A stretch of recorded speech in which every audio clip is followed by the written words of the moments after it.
Welcome, everybody, to the White Van Podcast. I'm Gabriel. Oh, I'm Jeremiah. Or forget yourself, man. I guess today, what are we talking about, man? I got four things that I can talk about. There's this Washington Examiner thing on Kavanaugh. There is a Harry Potter Goblin Bankers offensive because he's a Jew. And there's a UK Independent, The Independent, on homeschooling. And then I got a meme that talks about the system isn't broke, it was designed that way. So I got four things. So we can talk about other things too, which we probably will because we won't stay on track. Probably not. All right, so what was the first one on the list? Like the Kavanaugh? Yeah, so I got you go online and you have your own like news feed. Mm-hmm. And so this came across my news feed, and it's an opinion piece by the Washington Examiner. And the title is Suspected Anti-Kavanaugh Lunatic Charged with Targeting Susan Collins in Ricin Scare. Okay, so, Brett Kavanaugh, the judge who got lambasted with a bunch of accusations. The Senate committee and the whole Senate moved on party lines to put him into the Supreme Court, right? Well, so this happened, right? This is back in October of 2018. Susan Collins, she is kind of the deciding vote, right? She was sent a envelope that was supposedly had like ricin in it, which is a chemical. And what kind of annoys me, this is what annoys me.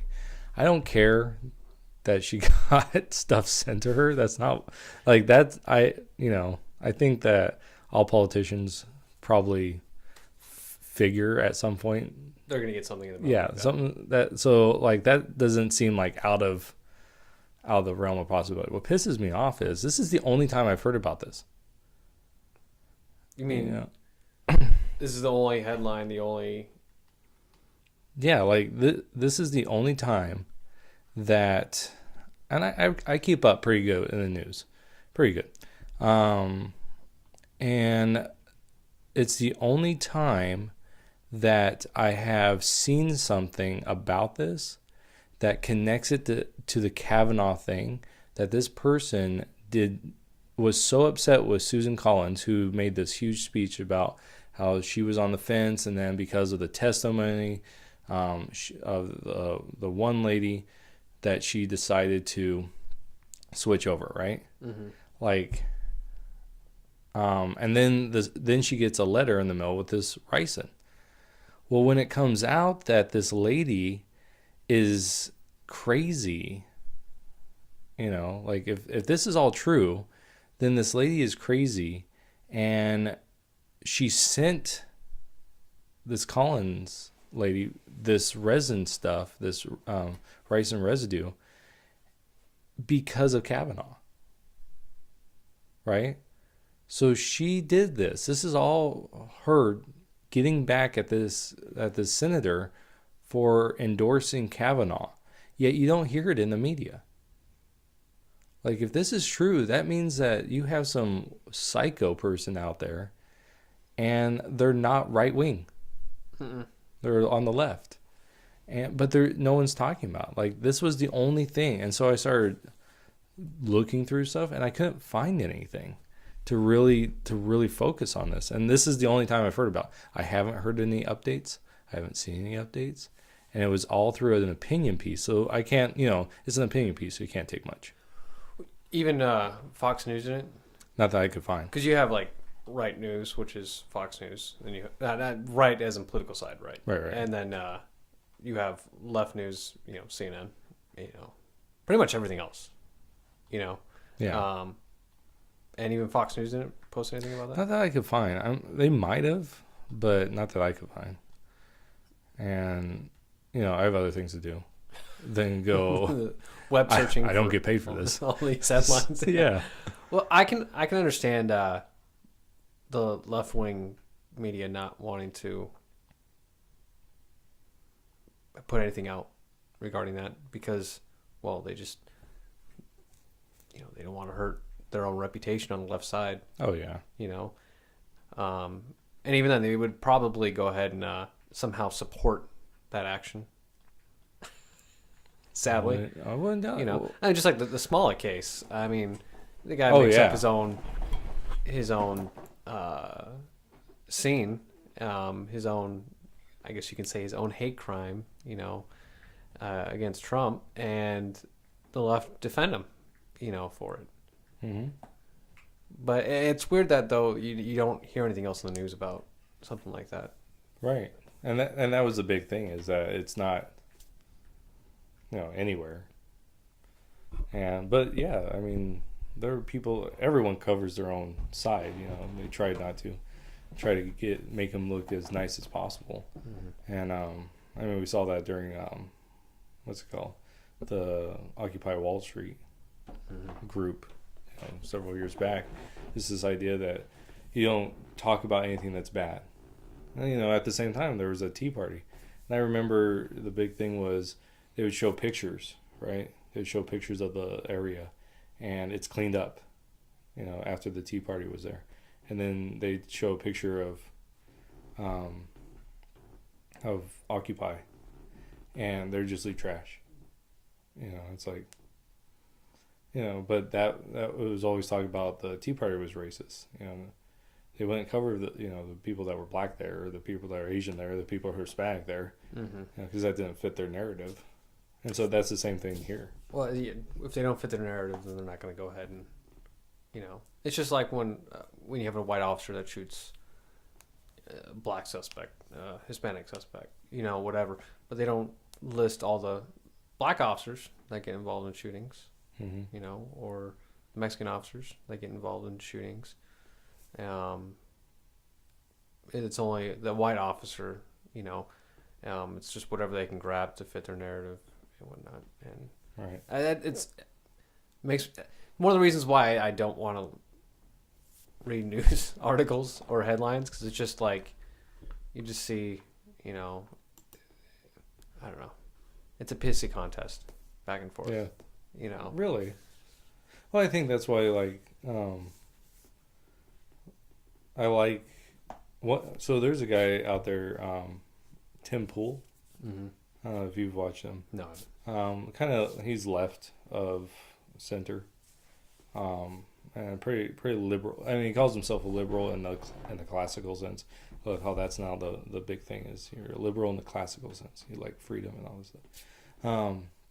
But one of the things I like about him currently, is the fact that he does cover, these stories that don't get covered. He didn't cover this one, probably because it was just so small, but I forget what got me onto his podcast, his video vlog or whatever, his YouTube channel, where he would talk about these stories, smaller stories. Now he's talking about bigger stories too. I mean, he's getting to be a bigger audience, but that's what I liked about him. Mm-hmm. So, but I wouldn't mind a media source that would just, here's the headline, we'll just give you factual stuff about it, and that's it. Yep. There's no bias. This is what happened, and that's it. Yeah, but that wouldn't sell. And it wouldn't sell. Nobody likes just truth. No. It's really, whose fault it is? It's ours. It's our fault. It's the people's fault. It really is. When you really think about it. Yeah. Yeah, think about it. Oh. Yeah, because we don't buy. No. We buy controversy. We buy problems. Well, it's more entertaining. Yeah. Deep down inside, we just like entertainment. Yep. So in a way, to some people, news is just entertainment. Mm-hmm. And it's kind of funny because like I'll be like, oh, what did CNN talk about with this issue? You know, and there's the entertainment factor. I'm like, oh, I'm looking at CNN just to see the ridiculous headlines. And in this corner, Yeah. Right. yeah, seriously. I on my phone, what I do in the mornings is I have the Fox News app and I have the CNN app, and I go to one and I see what they're saying on whatever the topics of the day are. And I go to CNN and I see what they're talking about, you know. And there's sometimes on the big stuff there's crossover, but then they have like little stuff that are very much their like wheelhouse, you know, like there's some conservative stuff and there's Fox News, you know, and there's some liberal stuff and there's some CNN. And whoever says CNN is a center news organization, they're freaking idiots. They're not an MSNBC, you know, out there on in the far out in left field, but they're not right there. So I got my second one. You want the second one? Yeah, let's do the second one. This one I think is just freaking hilarious. So this comes from the JC. And the JC is, I have no idea. It's just a JC. The Jewish... here it is. The Jewish Chronicle is what it is. I didn't see that. All right. So it's the Jewish Chronicle. All right. So this is the headline. This was posted on April 8th. Is this picture of Harry Potter's goblin bankers offensive? I think so. And you got to see this picture. So here's the picture. What first thought? What is that? I want it not Jewish. I can't hear you in your microphone, sir. Not Jewish. You don't think that's Jewish? I don't think that's Jewish. Oh, well, you be wrong. You know what you know what it looks like though. In a way, it just looks like that, like just some rich dude, you know. Yeah, it looks more white. I mean, oh, you know who this is? Oh, This is that guy that's running for president. The Amazon guy, the CEO of Amazon. That's him. That must be him because that's what's his name? Great, I can't even think of his name right now. That's hilarious. No, Scrooge McDuck. Yeah. So it's a Scottish guy. I wouldn't. It's because of the nose, right? Well, nose and the whole idea of money. Because the Jews, they just love their money. So it's just if you have a guy with a big nose and lots of cash, you're automatically just thinking they're Jewish. Well, that's what's funny because like, so I saw this. I didn't realize it was the Jewish Chronicle. Jewish Chronicle. But that's what it says. It says a quote from her says, "When I positioned a Gringotts, which that's what this so the Harry Potter Gringotts is the what are they the dwarves? Are they dwarves? No. What are they? Those things. Yeah, those things. Are they people that like Harry Potter would be like, I can't believe you don't know what this is. Oh my gosh. Are they the goblins? Are they goblins? Yeah, goblins. They probably are goblins. There you go. If they're not goblins, they are now. But so they say, when I positioned the Gringotts shot alongside a series of cartoons from Nazi Germany's Der Strittmer, I guess, it did not seem out of place. So this picture, to put it, has Gringotts in the back. There's it says Gringotts Bank, has this goblin in the front with just stacks of gold coins, and it's a publication from, I'm guessing, Warner Brothers Harry Potter Studio Tour, to kind of do that.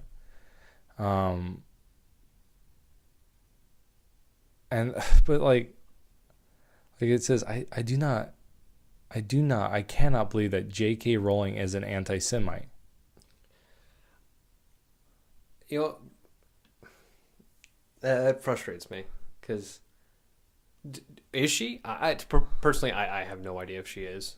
Maybe she was portraying it in this. I don't know, but it's a goblin creature. It's a banker.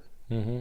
Okay, so his nose is big and long, whatever, and he's got lots of money. Like that's just silly. Well, yeah. To take offense to that. Well, and then like this lady even talks about how listen to this. So she says, Gringotts aside, neither her books nor her public face would suggest it was so. Well, for one thing, that picture wasn't by J.K. Rowling. Like, I don't know. I don't follow Harry Potter. I've watched the videos. That's about it.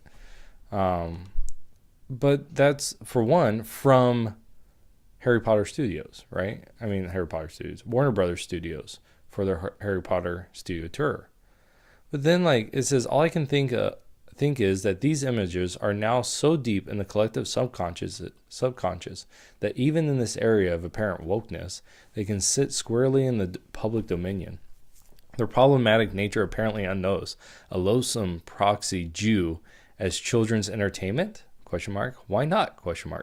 Many do not know why not. But when I tweeted the Gringotts press shots, I had replies saying that the anti-Semitic symbolism was coincidental, or that they did not see why there was an issue. Probably because they freaking don't know there's an issue, because they're not anti-Semitic, always seeing everything everywhere like this person apparently is. Maybe they're just like, it's a goblin. That's a banker. Like, do we have to go any more detail about that? Like, you know what I mean? I don't. It's just the same way when what was it? You heard about all that blackface going around. Mm-hmm. Did you hear about the guy that was at the bar? It was a bar restaurant. I think it was a restaurant, and a picture of the miners over here in Phoenix. That wasn't Phoenix. That wasn't Phoenix. And the guy looks at the picture. Some miners. They got coal in their face, drinking beer, because they just got out of the mine from working in coal, where you're going to get coal on you, which is black.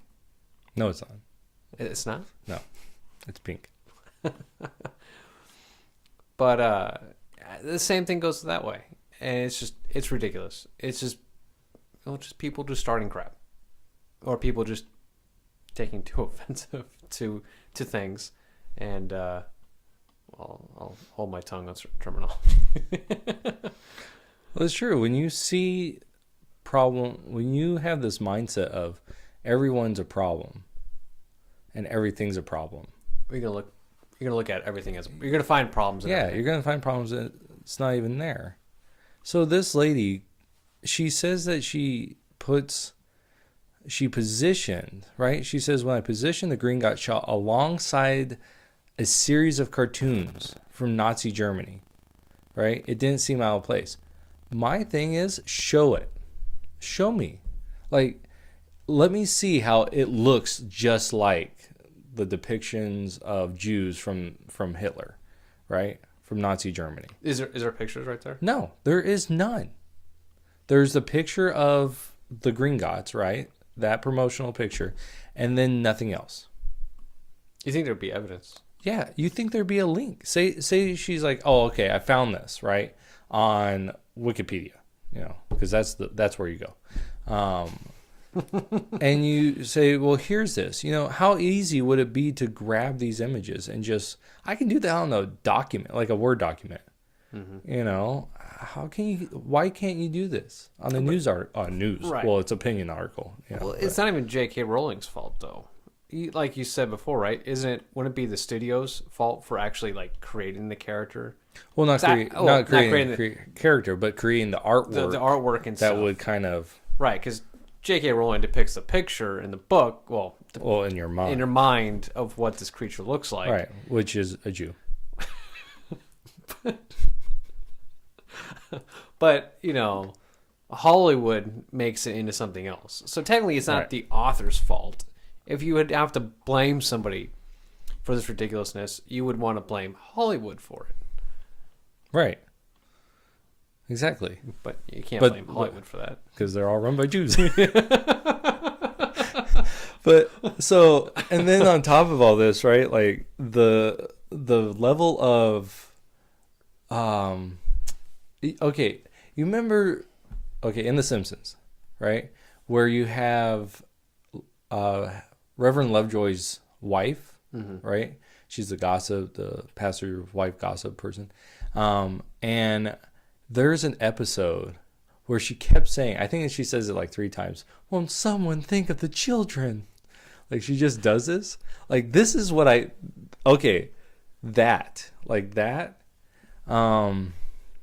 And this is what, at the very end, right?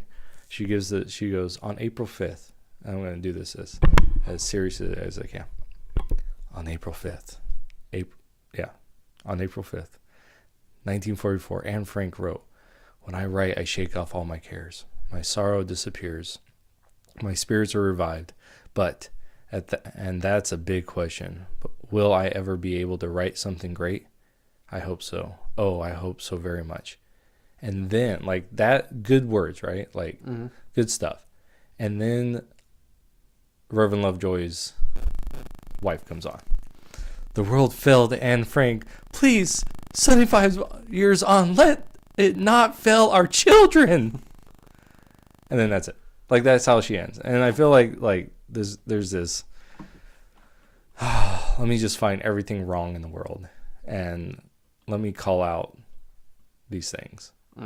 And it's not there, unless you see it. Like, I saw it and I'm like, okay. And then as soon as I read the first line, is this picture, and I knew what it was going to ask. It never asks that question, is this a Jew? But that's what it's talking about. Is this picture of a Jew? Is this a stereotypical Jew? And it's like, seriously? It's about greed, right? Because that's the idea, is they're greedy. So you have to have it in your mind already that Jews are greedy, right? And I think right there, you already have a problem. You already have a presupposition. Or the world. I mean, there are people that perceive Jews as greedy. They have those, all that stuff that's been in the media, right? Well, there's a lot of comedians throw jokes out there, too, about... Jewish comedians. Right. Oh, yeah, of course. And, you heard it about, what was it, Jeff Dunham in one of his acts also. Remember how he, Oh, yeah. With yeah. Yeah. But is this the person complaining? Are they Jewish? Yeah, that's what, like, at first I thought it was just, okay, maybe it's just someone that was, they're woke. And so they're saying something about it. But then that's why I'm like, oh, it's the Jewish Chronicle. I see. So this is writing for the Jewish community. Like saying, like going, see, here, they're just doing it to us again. They're showing, which really pisses me off, because you have stuff like this, which isn't trying to get at, Jews are this greedy people. And then you have people like some congresswomen that are actually putting out there Jewish, these Jewish tropes, of these anti-Semitic tropes that are actually anti-Semitic. But nothing gets heard about that. It gets or nothing downplayed. Right. And that is completely absurd. This little stuff that makes no sense, gets more attention than like the Congress. It was a congresswoman, right? Yeah. Won't somebody please think of the children? Yeah, that's what it was. It was a congressman, Elam Omar or whatever. I don't know. I don't say anyone's name right. So. But no one speaks up about that. Well, and when they do, they cover it. So there was a big thing a couple weeks ago, but then like people would cover it. People like this would probably, I don't know this person, who knows. But there are people out there that go, well, that wasn't what they were saying. Even though it's like blatantly obvious. Where this is something that it's a fictional character that it's supposed to be a representative of greed. I don't know. Maybe J.K. Rowling is a closet anti-Semite. Well, I mean Hollywood. Well, she made the character, and then she's telling him, no, they have to look Jewish. Oh, that's true. Maybe the Hollywood was like, J.K. Rowling, is this Jewish enough for you? Yeah. Does he look good enough for you? Like, no, more than the nose. Yeah, bigger nose. Put the hair back. Well, put a yarmulke on him. A little more facial hair. There you go. Yeah. It's just like ridiculous crap. I wonder how many people in the actual Jewish community actually feel about this. Well, that'd be an interesting thing. Since we have no subscribers and no one watches us, what do you guys think? I would like somebody. I'm Jewish and I feel offended by this. Okay, or I'm Jewish and I don't feel offended by this. I just like to know. Which I bet you get both. Yeah, you're gonna get both. You're gonna get both because no one agrees. Or on anything. just, I want to get those people that go, you know what? I just don't care. It's a good movie. It's entertaining. See, the thing is to really get this is to show a picture, and then ask, "What do you think of this picture?" Oh, that's not a bad idea. And instead, because if you go, does this look like a representation of Jews? Then you might get this. Well, yeah, kind of. Those tropes of, well, was that the intent, right? Mm-hmm. It's one thing to have intent. Like, was it the intent of the people doing this to go, how can we really show these goblins to be Jewish? I know. Give them money. Lots of money. Lots of gold coins in front of them. And you know what they should have done? Really, if they really wanted to take this and make it so the Jewish tropes, they should put a little world under one of his hands and be like, I'm controlling the world. Right. I got my money in one hand and I control the world with the other, like puppet strings. Right. And so I guess now we have to be careful on how we create mythical creatures so we don't offend anybody. Mm-hmm. I'm waiting for the day when somebody speaks up about Jar Jar Binks.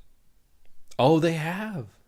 Not when it came out. Not when it came out, but they talk about how racist it is and how the whole Gungans are racist because they speak in that dumb language, that kind of dumb way of speaking. I mean, the whole thing's dumb. Oh, I think Jar Jar Binks' character is awful. But, I guess we have to watch out now for our mythical creatures. And okay, so, we both play D&D. Yeah. And, because we're cool. And, but, so I was listening to a guy talking about characters in D&D. Mm-hmm. And how you shouldn't always make a goblin bad, because that's racial stereotyping. And it's like, I think I heard that. I thought I heard with that. Where'd you hear that from? Okay, it was How to Be a Great DM. I think that's the YouTube channel. He's a South African. He's a white South African. He's an English guy. Right.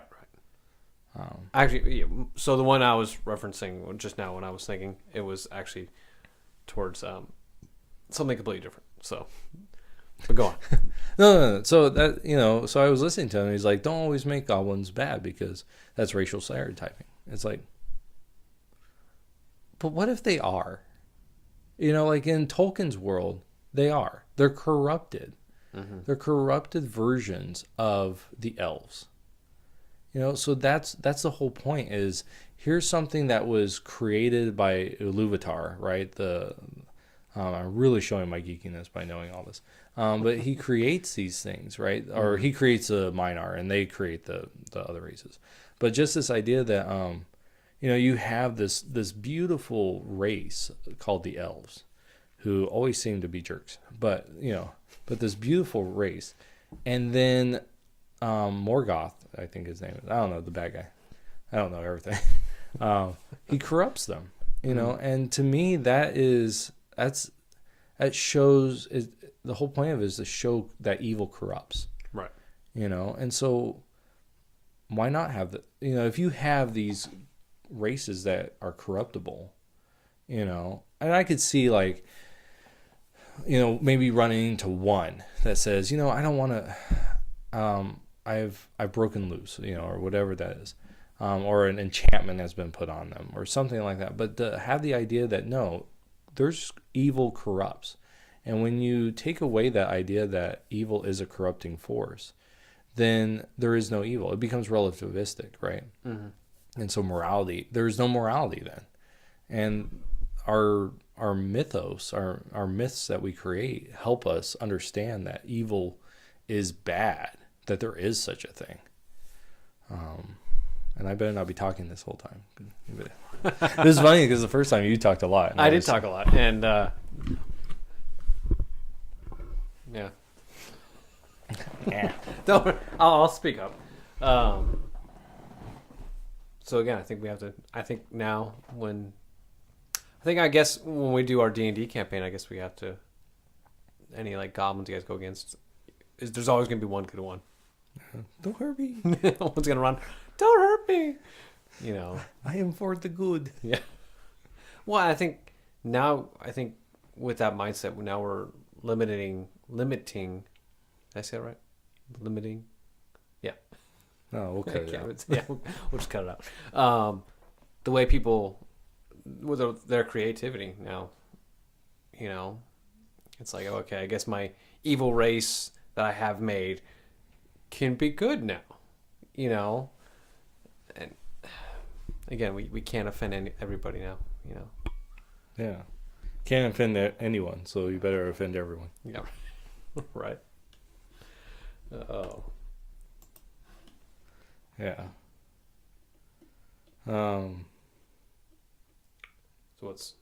So the next one, and this is more of like annoys me on a personal level. Like the next two are annoying me on a personal level. Is this the meme one? No, I can do the meme one. No, well, what you have next? Because I know the meme. I know you had the meme on the list. Yeah. No, this one is on homeschooling. So we homeschool our kids, right? And we have a bunch of reasons why. Like one of the reasons we do it is because we don't agree.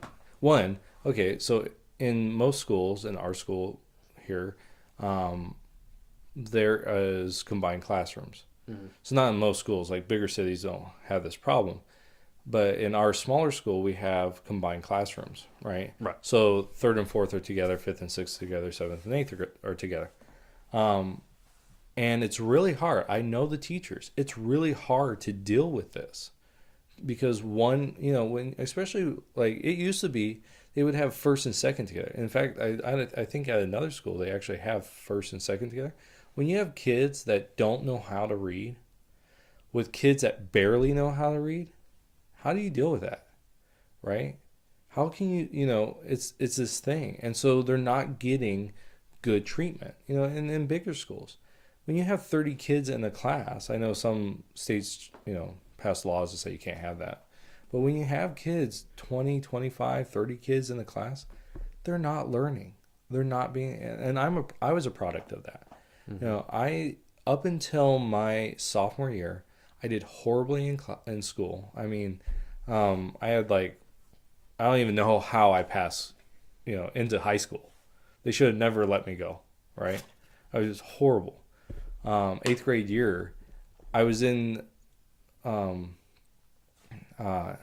it called? Every lunch period, I had detention because I didn't do my homework, you know?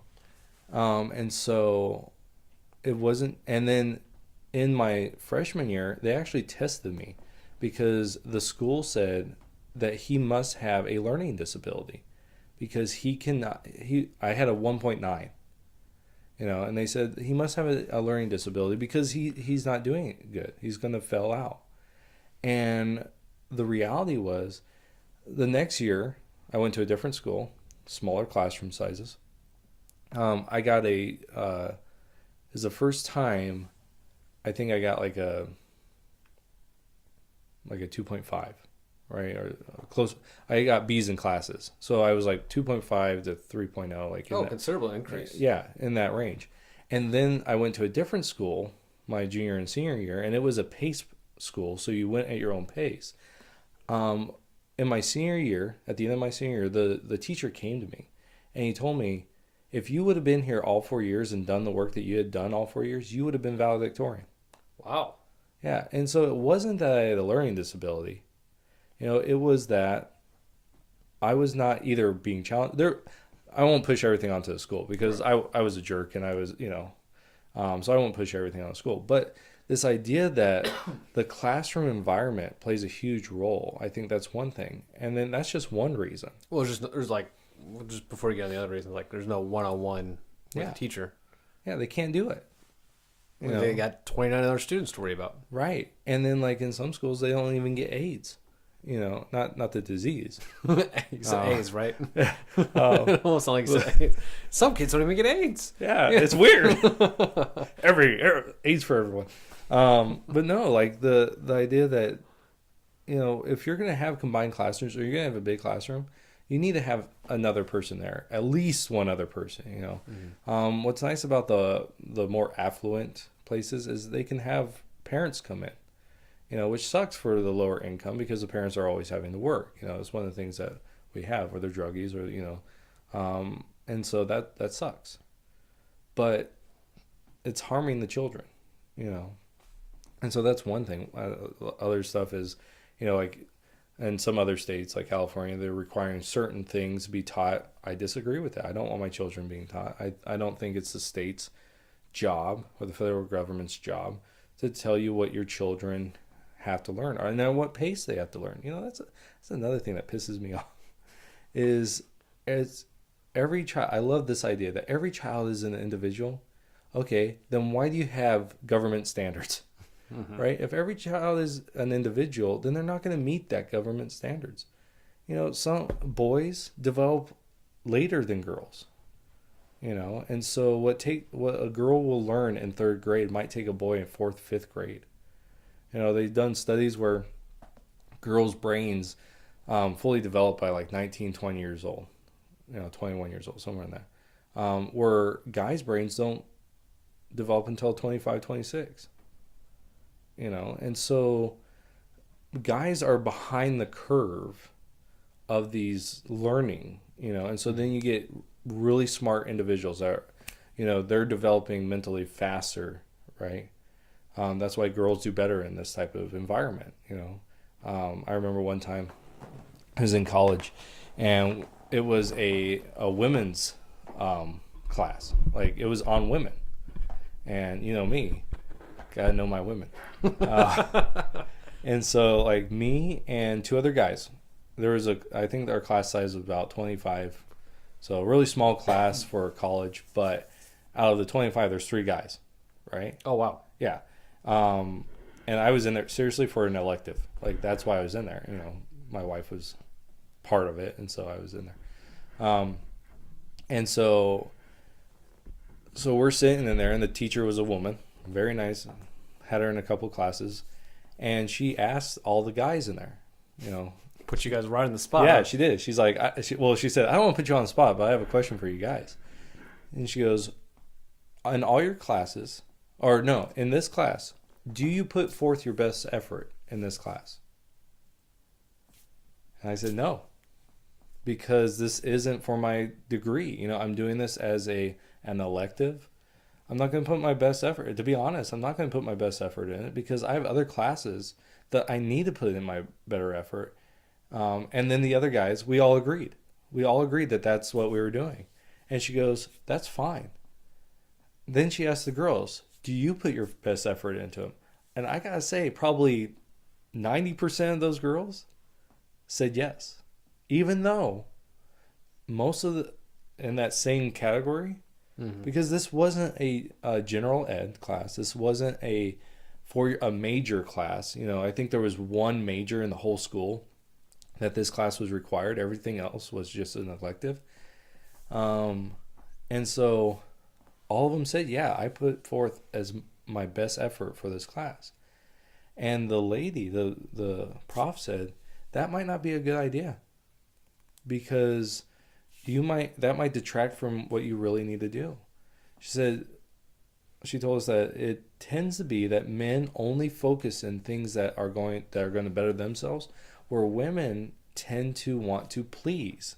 And so they put forth as they exert themselves more than men because they have to please. Now, this is the professor saying This is the professor saying. This Okay, 'cause woman. I know if there's saying any this. ladies listening to this, Yeah. you're feminists. You know, they're Right. going to be very pissed off at you. Yeah. How dare you say? Yeah. It's the professor said it. Yeah, the professor said it. And so I was. Simpson University. Yeah, exactly. Right in California. So yeah, but that's the thing is like, you know, but this idea that men and women are different in how they approach education, how we approach family, how we approach a bunch of different things. That's not bad. You know, it's not bad that we are different because we bring different things to the table. But this idea that in our educational system, right? And then I haven't gotten into this article yet. I'm just telling you what pisses me off in general. This is just my rants. Yeah, I know. That's what I feel like. I'm just like sitting here and you're staring at me, ranting and just venting. And I'm like, Years of built up. yeah. Tell me more about your how you feel about homeschooling. And You know, this might just be a therapy session. I know. We should change the podcast to Change the- therapy. It's cheaper. yeah, right. But yeah, so just the, you know, just the idea that you have to hold everyone to the same standard, you know, when they're not. And to me, so that just those two things, there's more, because of my job, there's conflicts of, you know, when I'm off and when the school's off and stuff like that. So there's other issues, but just those two issues to me, the whole idea that everyone's boxed into one certain thing and schools can't provide the necessary environment to best help every child. Those are, to me, are the two biggest reasons why we took our children out of public school, to homeschool them, you know. And then we get into this freaking article that really pissed me off. So yeah, go ahead. Oh no, I'll bring up what I wanted, my thoughts on homeschooling a little bit later. But you know, I just want to throw out there so I can speak a little bit. I have thoughts. Good. Okay, go ahead. Well, you want? No, go ahead. Read the article because my thoughts might come into play. So this person, now this is all in the UK, right? So in the United States, we have it really good, like especially in Arizona. So we have it really good when it comes to homeschooling because we are more independent, we are more individualistic in that sense, where the UK is not. You know, they're all about. I love how V for Vendetta, great movie, but just the idea that the state runs everything, and it's seen as like a bad thing, right? In that movie, and yet that's how it is. You know, so yeah, so when this article was written,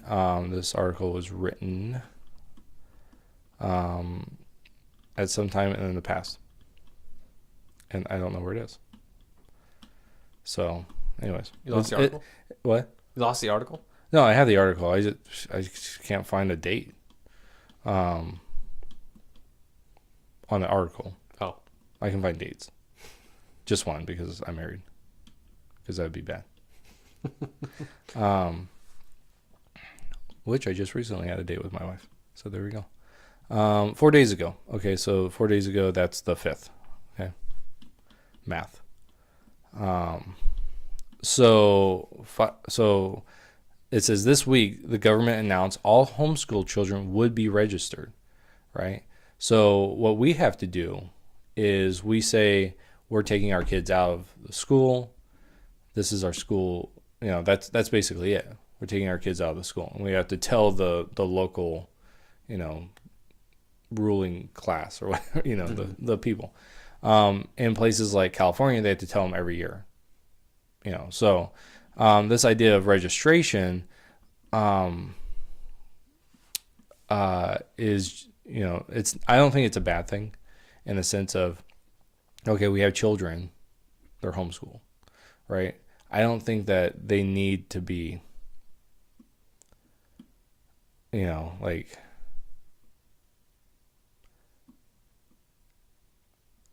yeah. what? So to be Like, I don't think the state needs to know everything. They're in places like the UK, they want to be able to come into your house. Okay, well, that I'm not all for. Yeah. I think the state or someone knowing that your kid's going to get an education, Right. I think is just the bare minimum of, what they need to know. Yeah.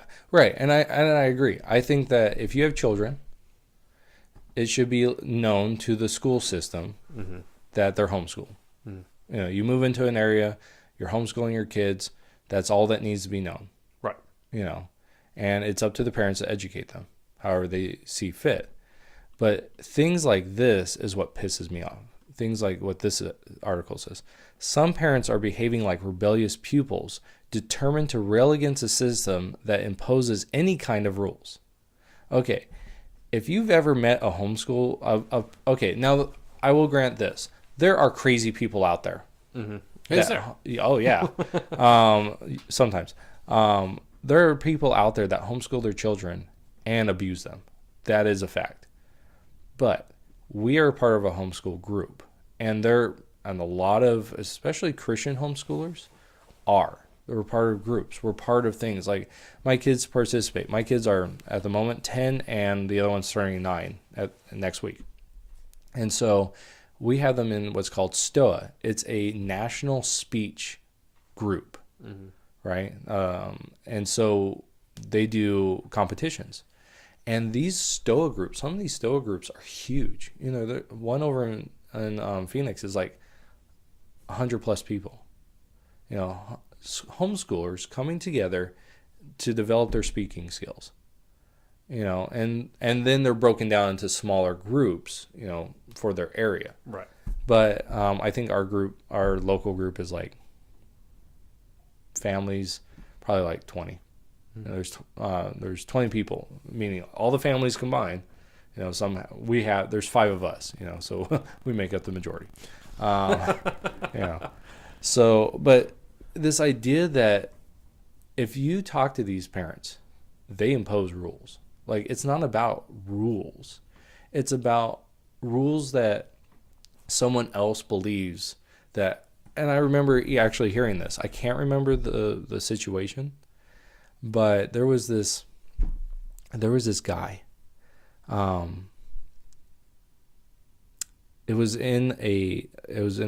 can't remember if it was in the Senate, back and forth, with, they're doing the hearings, or it was a congressional one. I can't remember, in the House. I can't remember if it was in the House or if it was in the Senate. But the person talking, I think it was back during President Obama's time. I think it was the educator, the Secretary of Education, whatever they're called. And they're talking to this one guy, and she says, or he says, whatever that person was, the education minister or whatever. They're not called ministers here in the U.S. But they're like, we know how to educate your children. And the congressperson, the representative or the senator, goes, oh yeah, what's their names? Just this idea that you think you know my children. What are their names? Like, tell me their names.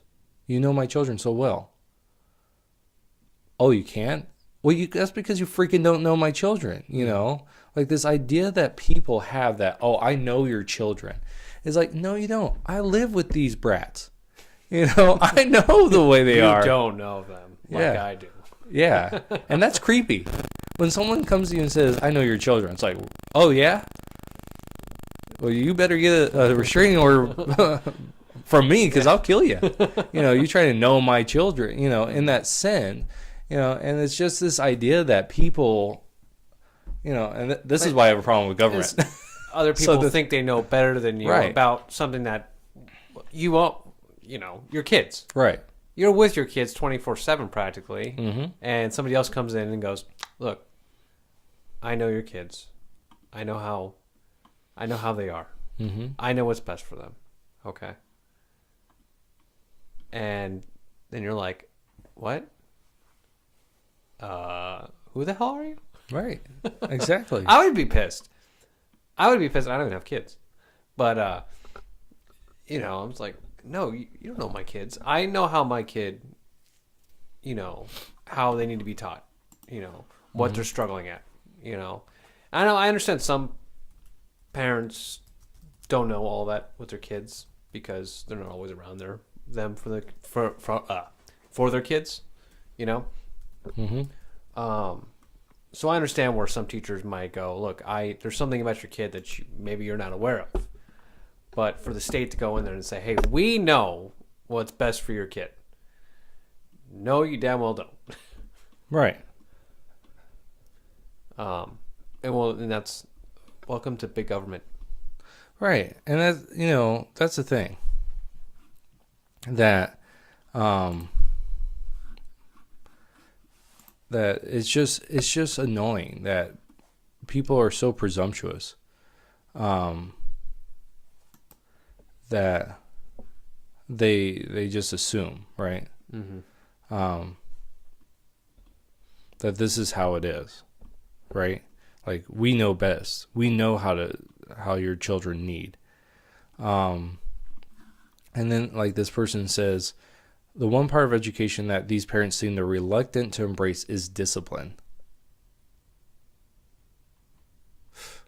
The notion that you can always get what you want when you want it. Okay. I don't know who they're talking to in homeschooling. Like, that is the opposite of what we teach our children. Like, the idea of discipline is number one on our list. Like, we don't, which is the exact opposite of what I see in schools. You go into a lot of school classrooms, and let me ask you, what is the rate of people graduating from high school that are literate? At one point I saw something in New York, the New York school systems. It was like 70% of all of high school graduates were illiterate. So don't give me this BS that, like this person says, the state school, like that. It says that's one of the most valuable life lessons a state school can teach, invaluable if you want to hold down any kind of job. What? Like, are you saying that a homeschooler won't be able to hold down a job because they didn't sit for 8 hours in a classroom? Let me ask, okay, Ben Franklin, idiot, right? Mm-hmm. I mean, here's a guy, no formal education, really. Idiot.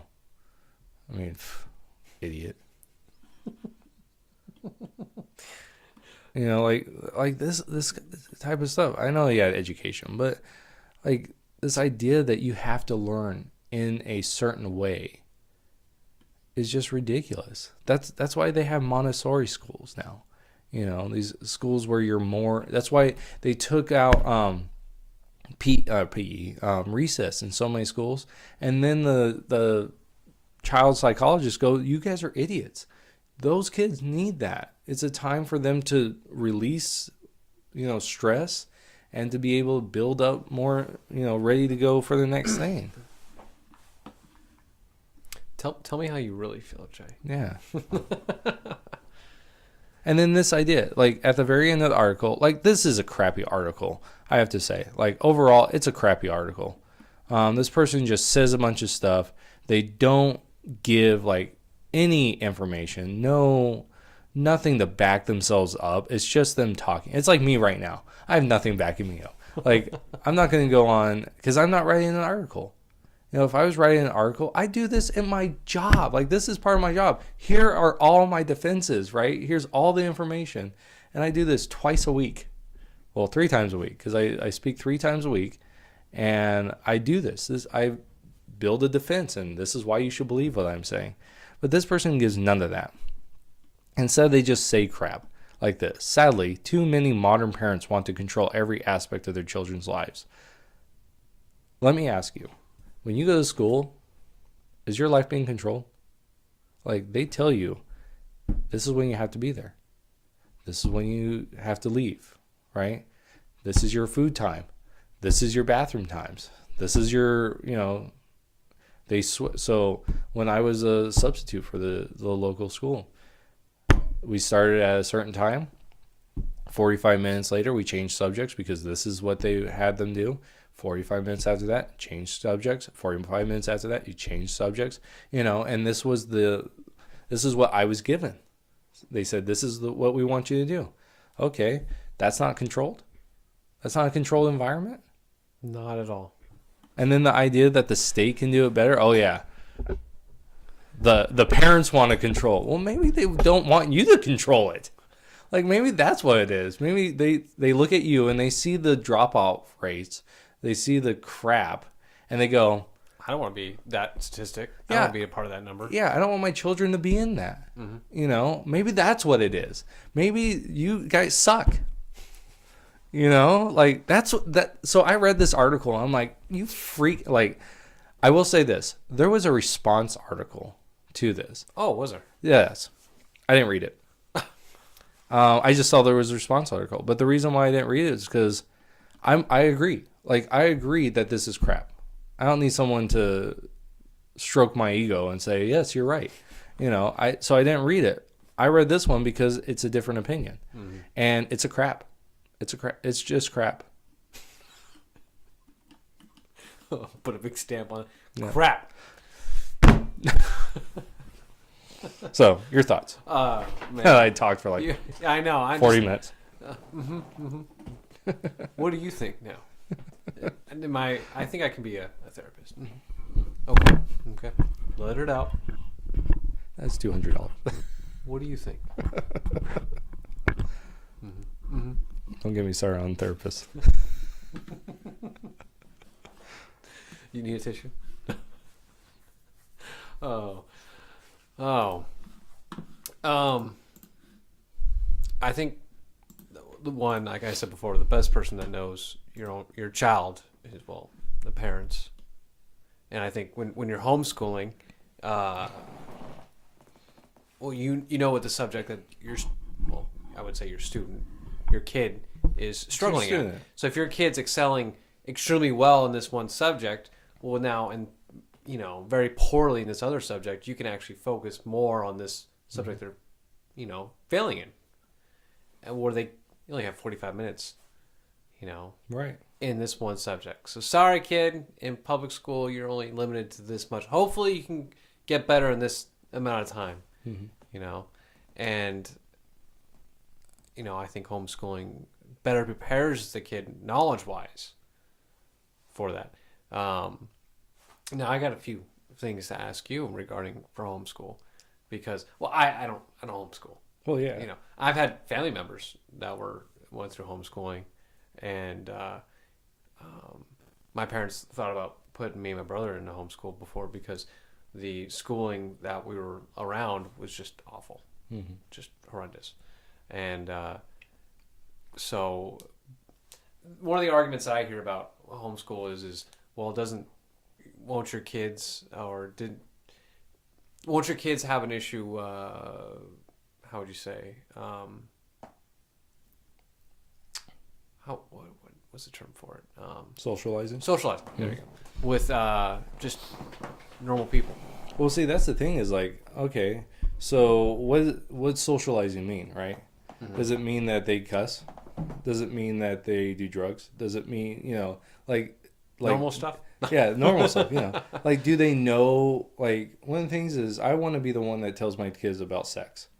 I want them to know from someone who knows sex, who has participated in sex, who has actually done study on the actual stuff, like the physicality of it and the emotional aspect of sex and the results. Working with youth for over a decade, you can see how it affects young people. Working with adults, you can see how it affects adults, and when we mean socialization, do we mean that they learn about sex from their friend who saw some pornography on, stuff like that? Or are we talking about like interacting with other people, just that social aspect. And if we're talking about that social aspect, me and my wife, we don't speak down to our children in the sense of we don't use easier language. Instead, I'll use the same language I use with an adult with my children. And then they'll go, well, what does that mean? And I'll explain it. This is what that word means. And so they use that word because now their vocabulary is growing. They might not know how to spell it.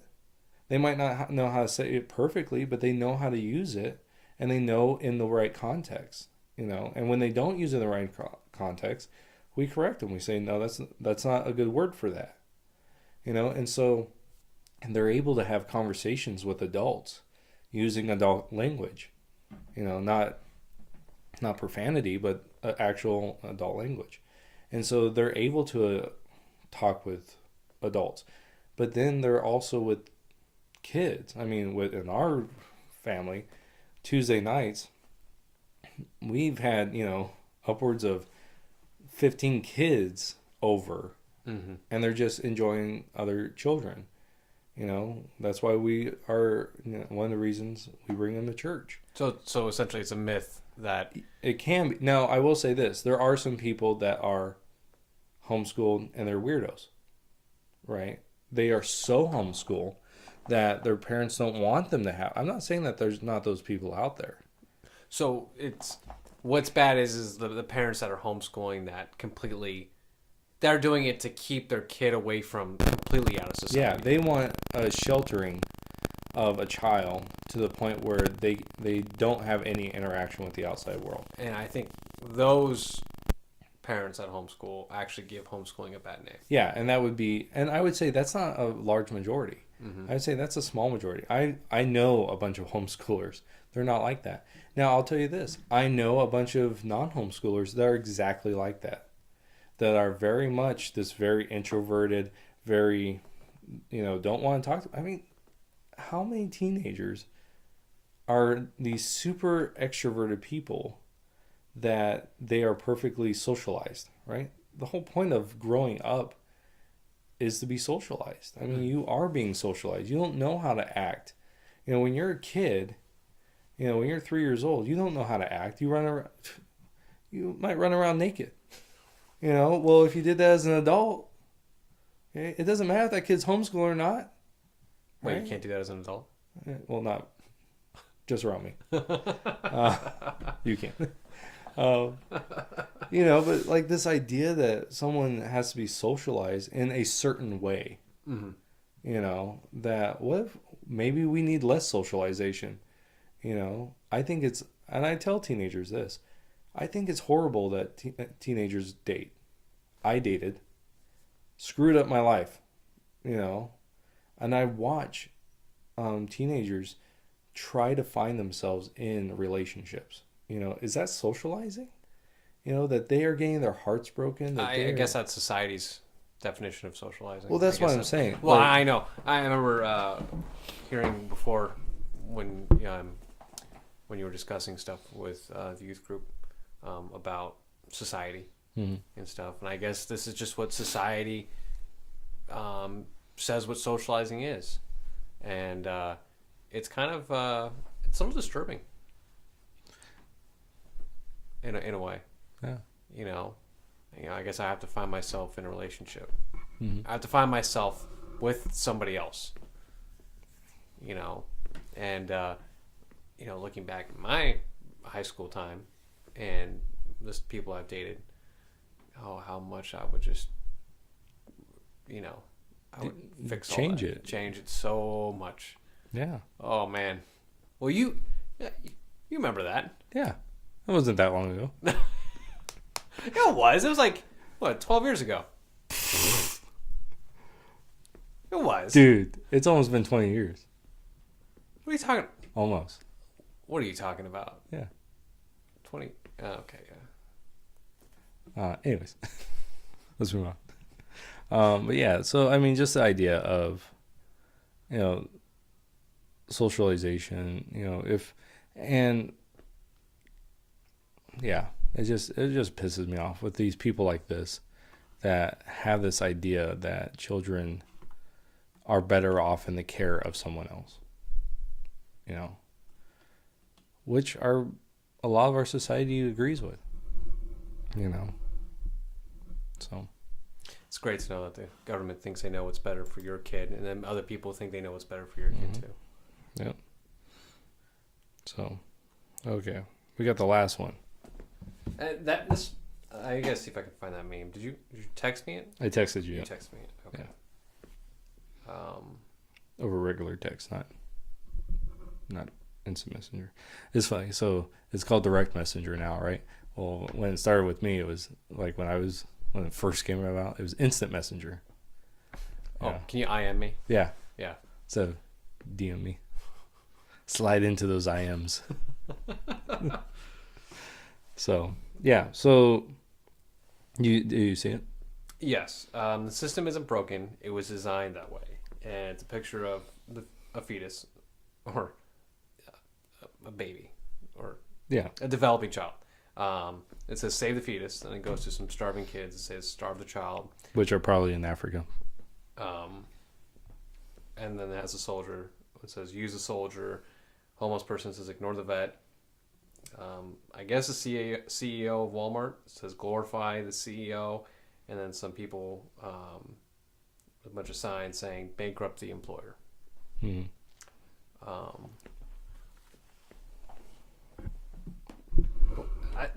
This really takes you off. Well, it didn't really tick me off. It's just something that I see it and like, okay, so it says the system isn't broke. It was designed that way, right? I think that's my issue. Okay. Which is well, okay. You saw it. What do you think? Oh, well, I don't think it's designed that way. You know, I don't think we're not. Nobody over us is controlling us to go ahead and, you know, starve kids and just ignore our vet population. Or I know for the use of soldier part, when there was a lot of assumption that we went to Iraq because of oil. That's a whole big topic right there, a whole big can of worms that, you know, you have a lot of different viewpoints on that. But I don't think we're, how did it go? What was it saying? I don't think I don't think the system was designed that way. To use the soldier. Yeah, I don't think. I don't know. I think this is. Where'd you find this meme? Was it? It was just on Facebook. So there was a person that put it on Facebook, and I would say they're more to the liberal side. Mm-hmm. But so they put this on there, and just posted it, and so yeah. So I have a problem with each one. Are they talking about our specific side, or is they just talking about society in general? Well, see, that's the thing. It was just put on, and nothing, like no commentary or anything, of why they put it on. I wish people would say why. Like, Yeah, if you're are you talking about America? I mean, because I can see if they were talking about America for use a soldier and ignore the vet and glorify the CEO. That right there tells me that they're probably talking about America, even though the children are probably from Africa. Yeah. In the picture. Right. Okay, so what I don't understand is, like, why do they save the fetus? I guess is an issue in this. Well, yeah, see, well, I don't, maybe I'm not clarifying myself properly. I am pro-life. oh yeah. So, but when it says save the fetus, I guess the system is broken for saving this thing, this fetus. So and I guess, am I getting that right? That's what this. Well, see, that's the thing. Is like, it's saying the system isn't broke. It was designed that way. Okay, so are we saying that the system is designed to save the fetus? It's not. The system isn't designed that way. It's not designed to save the fetus. In fact, abortion is legal in every single state. So the system is designed to actually give a way out to kill the fetus. Mm-hmm. Okay, but if we're saying that there are people out there that want the system to save the fetus, right?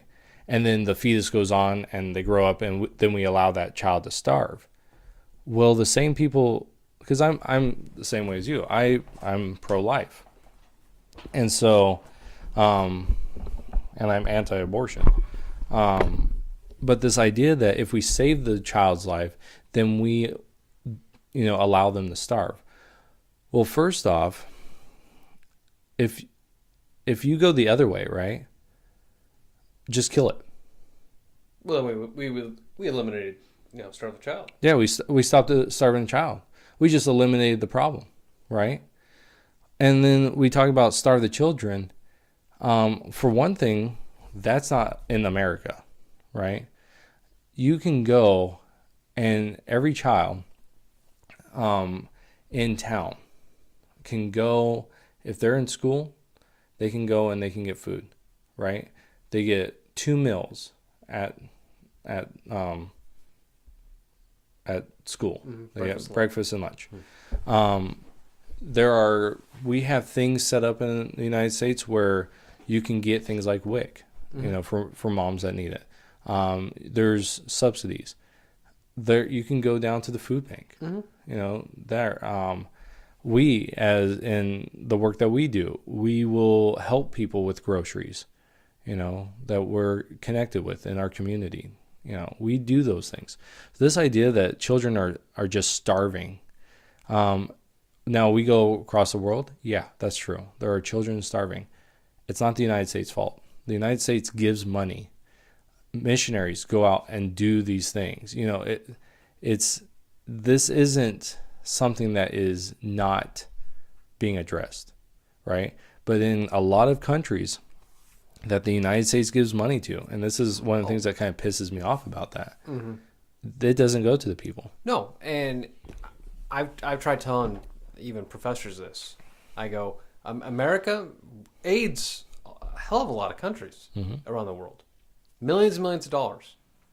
But what that country does with their money, right. we can't force that country to give that money to the people. We can say, here's $1 million, give us for food for the kids, mm-hmm. for anybody who's homeless, and that country's going to be like, okay, wink, wink, wink, wink, food, right?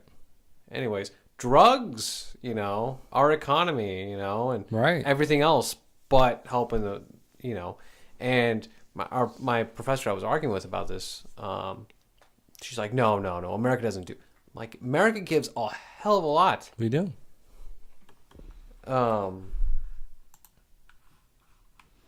Yeah. So that, so that's, so okay, let's fix the system, right? Let's make the system so it's designed a different way.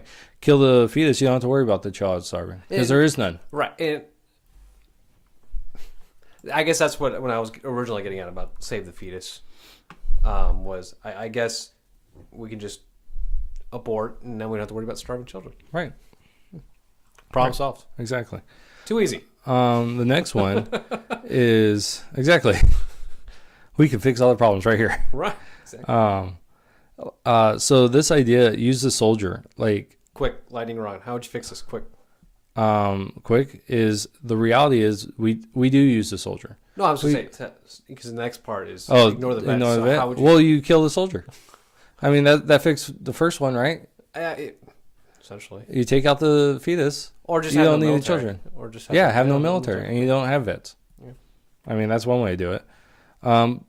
But okay, so my thing is, we've talked about this in regular life. Is I'm not a vet, you are, and it pisses me off that vets have to do anything. I work with vets, and I've watched them go through circus to get help, and that pisses me off. I think we spend way too much money on other programs in our lives that to me, the federal government, their job is to make sure intercommerce continues and make sure our borders are secure. That's it. Like, that is the point of the federal government. Everything else should be left to the states. Like, we should, everything else. Education, our own land, that should be left to us.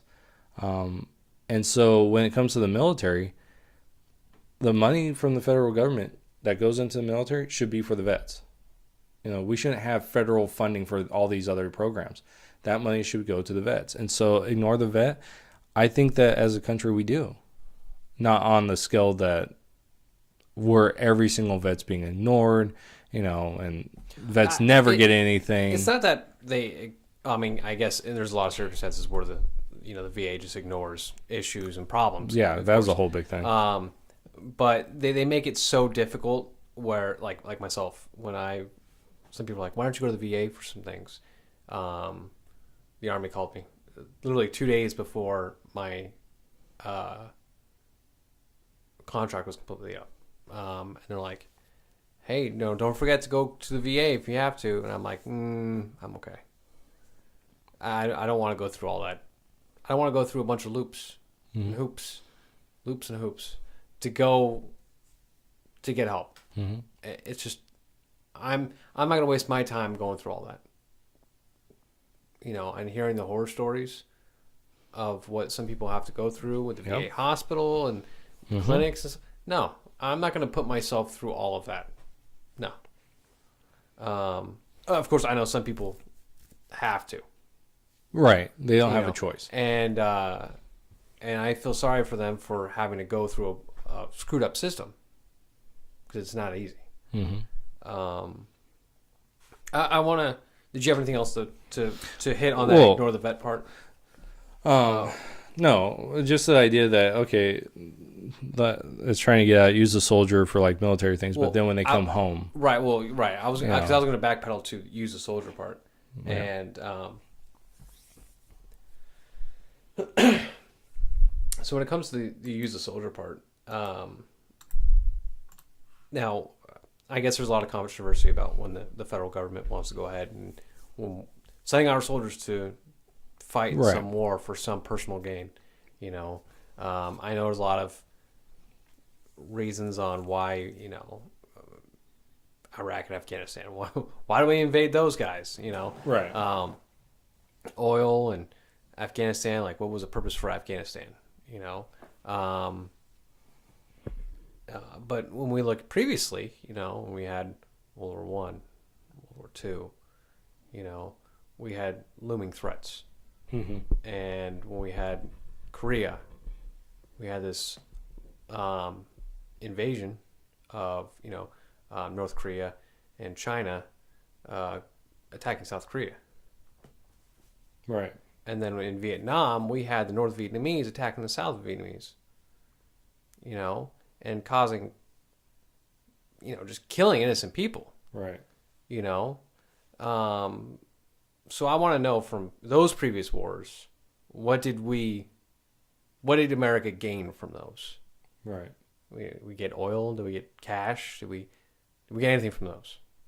It just after World War II, after all the bombings and after the war was completely over and after we invaded, even America helped rebuild the countries. So please, what of this are we being used?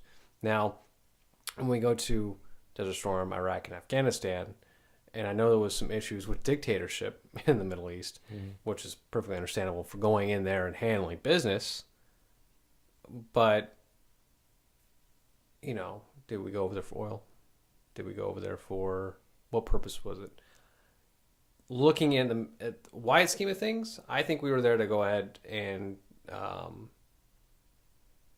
take out a dictator and help bring peace to the country. The whole saying in the military was hearts and minds. Of course, the soldiers, it was two to the chest and one to the mind. Two to the heart, one to the mind.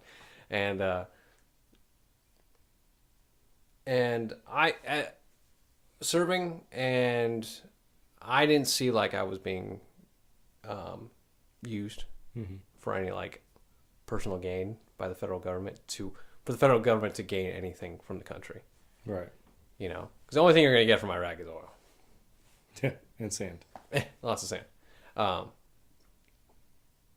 But I don't know what else we would, because we're attacking this looming threat, regardless, and we're taking them out. You know, we don't have to worry about ISIS and the Taliban and Al Qaeda. You know, we don't have to worry about those threats over there anymore because they were seriously threatening us, Right. killing their own people. You know, the Taliban was literally blowing up innocent people in the streets. You know. Mm-hmm. So, are you saying use a soldier to save innocent people's lives? What's wrong with that?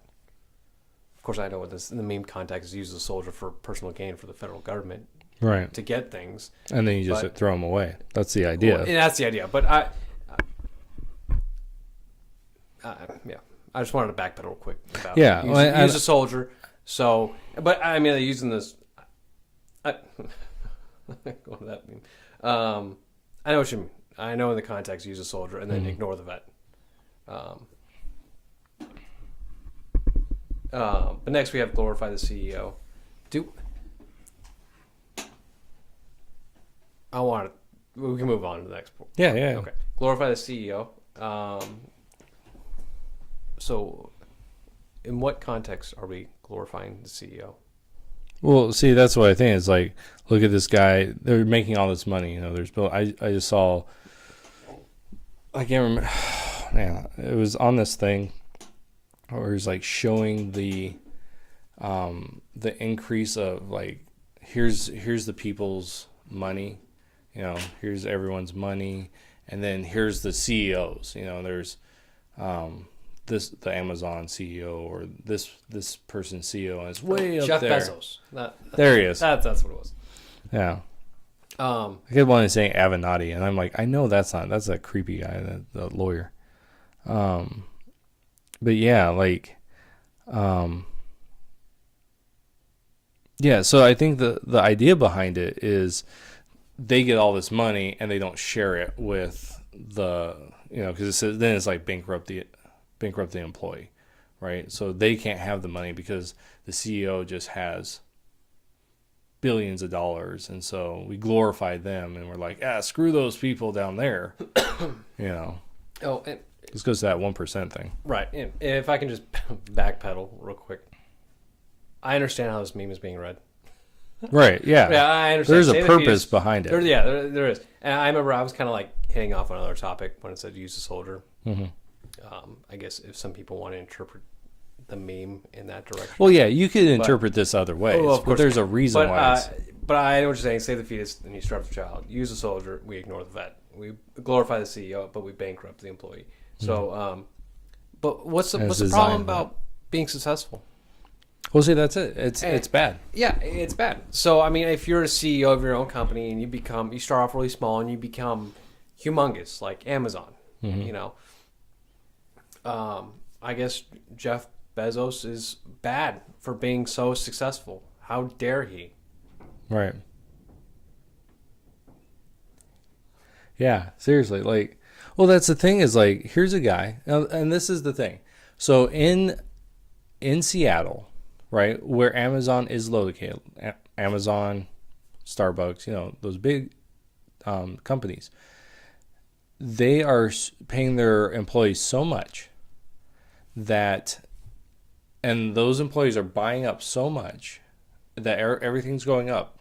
You know, I mean, my sister lived up there for about a year and a half, and they bought, I want to say like $350,000, and it was a townhouse. Like it was there's a community. They had no yard.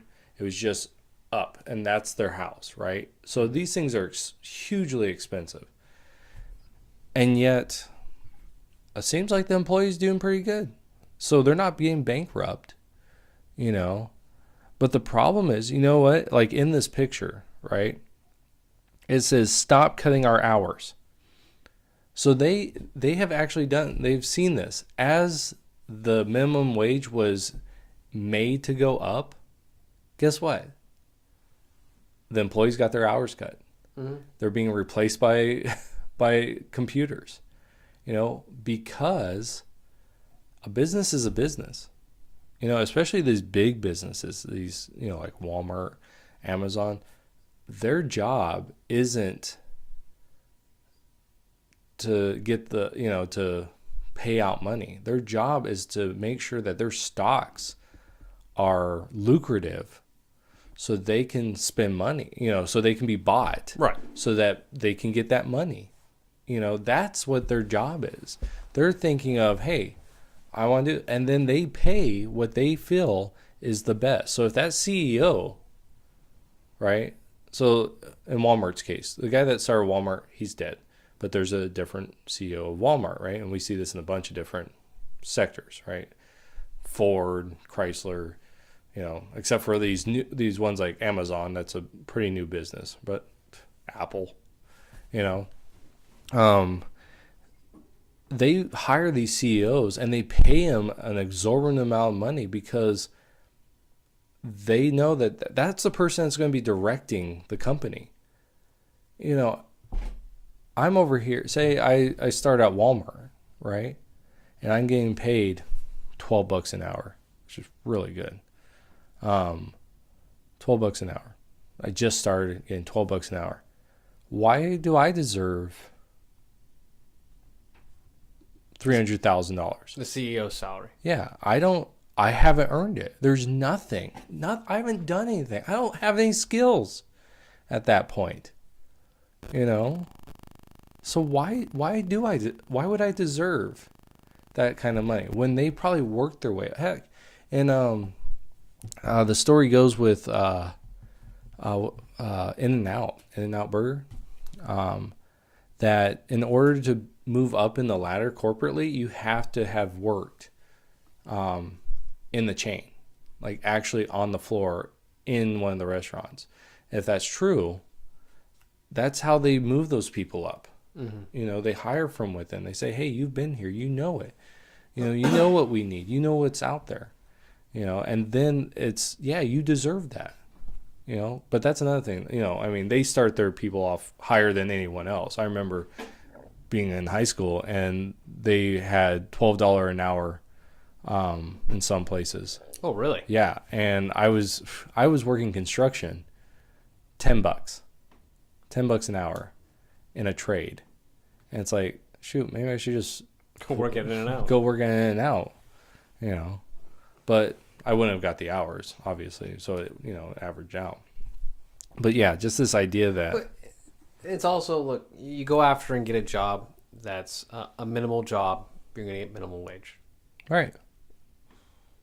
What do you want? If you want to get better pay, go find a better job. Right. Go find something that's going to go ahead and give you more money. Don't complain that this little job, this minimal work that you have to get an exorbitant amount of money from it. Right. Now you're just being extremely needy. Well, that's the thing is like, go and get, there's things like Skillshare, these online development groups that, and we're not being paid by anything unless you want to. But you know what I'm saying? Like, there's these online things that you can do. There are Phoenix, the University of Phoenix, right? That's the purpose, is you don't want to be in that state of living where you're going to, and most people don't. Most people move beyond that. You go into a trade, you work hard, you're going to become a journeyman, and that pays really well. If you start out as a burger flipper, you work hard enough, you get the skills, you become manager. That might take years, but guess what? That's what it takes, And this idea that you can just, well, I know nothing and I deserve. That's crap. There goes the people that, don't have any experience. Like, for the people that have experience, mm-hmm. Like, great, I worked so hard to get this. Now this person's coming along and it's going to complain like, well, I want that, and, People are stupid. Well, yeah, and you know, you always see those things online where it's like, you know, with people, like, you see, okay, so you see the stories where, like, the CEO brings in their kid. The kid knows nothing and, you know, has problems. It's like, well, yeah, you know, and everyone gets pissed off at that. That's the mindset, though, of everyone, is I should just be allowed to come in with no skills and make $100,000. That's not how life goes. You got to learn the skills, you know. So I guess for this last one, we can just no more CEOs. Yeah. Nobody can be successful. Well, so the first one, save the fetus, start the child. You just kill the fetus, and then you, no problem with the start of the child. No use the soldier. You just a cancel. neutral country. Neutral country. We're Sweden, and then you don't have a vet problem. Get rid of the CEOs. No one can build companies. What about You won't bankrupt. low income? Well, you won't bankrupt anyone because no one will have money. Right. We'll all be low income. Yeah, there'll be no jobs. We'll be socialist. Venezuela. Yeah. Viva. Yeah. So I mean, yeah. So there we go. We fixed this. Fixed every problem by just killing off, or getting rid of, or being out of money, out of jobs. Right. So that's really what we need to do. So yeah, but yeah. So I saw that and I'm just like, that's ridiculous. So yeah. So that was a real downer. The first one. And it's just I like some of the memes that come up, because even the ones that are like, I like that one. Like, I don't agree with. Because then you kind of like, you break it down and go, okay, who the hell made this meme? One, and why is it? Right. You know, because there's always truth. It's like a joke. There's always a little truth to a joke. Right. You know, same as a meme. There's always a little bit of truth to it.